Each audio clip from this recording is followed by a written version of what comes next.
Welcome back na naman sa ating mga kayasinan. So, gagawa na naman tayo ng isa nating tutorial na insect tracker. Pagtuturuan ko kayo kung paano nga ba gumawa nito. Kasi mas safe ito sa inyong halaman. So, tara na. So, mga kakailangan natin ay isang bote ng Coca-Cola. So, wala naman, siyempre. At vinegar.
sorry na pwede ko lang pwede nga pala ito kasi pag pumasok sa dito hindi na sumakulay vinegar at sugar hindi sa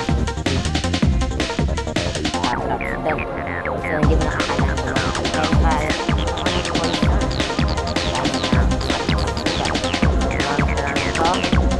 gumawa kayo ito para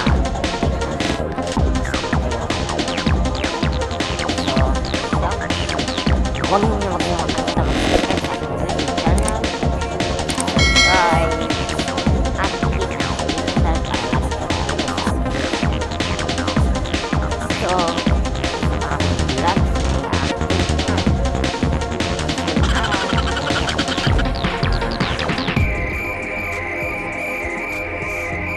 homemade foliar fertilizer. So